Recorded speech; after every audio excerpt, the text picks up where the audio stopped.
Gulf యుద్ధం కేవలం ఇరాన్కి మాత్రమే నష్టం కాదు, గల్ఫ్ దేశాలకు మాత్రమే నష్టం కాదు, ప్రపంచ దేశాల ఆర్థిక వ్యవస్థలను అతలాకుతలం చేస్తా ఉన్నాయి.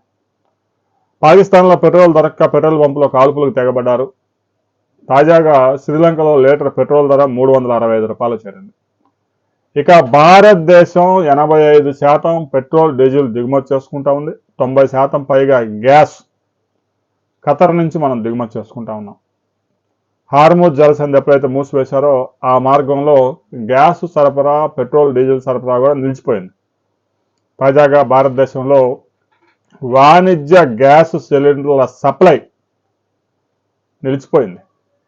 ముఖ్యంగా వాణిజ్య సిలిండర్లు ఉపయోగించే హోటల్స్, రెస్టారెంట్లు ప్రతిరోజు 20-30 సిలిండర్లు ఉపయోగిస్తూ ఉంటారు ఒక్కో హోటల్లో. ఏ రోజుకి ఆ రోజుకే వాళ్ళకి 20-30 సిలిండర్లు అవసరం అవుతాయండి. వాణిజ్య సిలిండర్స్ ఎక్కువ ధర పెట్టి కొనుగోలు చేస్తూ ఉంటారు.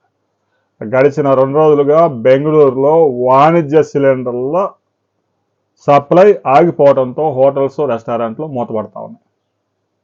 ప్రస్తుతానికైతే వాణిజ్య సరఫరా నిలిచిపోయింది. గృహ వినియోగదారులకు మాత్రం బుక్ చేసిన వారం రోజుల్లో సప్లై జరుగుతూ ఉంది. కొన్ని ప్రాంతాల్లో 2వ రోజు, 3వ రోజు కూడా ఇస్తూ ఉన్నారు. గృహ వినియోగదారుల మీద కూడా ఈ ప్రభావం పడే అవకాశం ఉండడంతో కేంద్ర ప్రభుత్వం ఎస్మా చట్టాన్ని ప్రయోగించింది. ఎవరైతే గ్యాస్ సప్లైదారులు ఉన్నారో కంపెనీలు, వారు పెద్ద ఎత్తున గ్యాస్ని ఉత్పత్తిని పెంచాలి అని చెప్పేసి ఆదేశాలు జారీ చేసింది.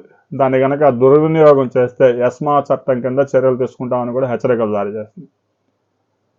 ఖతర్ నుంచి గ్యాస్ గనక సప్లై గనక కొద్ది రోజుల్లో మెరుగుపడకపోతే గృహ వినియోగదారుల మీద కూడా గ్యాస్ సరఫరాలో అంతరాయం ఏర్పడే అవకాశం స్పష్టంగా కనిపిస్తూ ఉంది.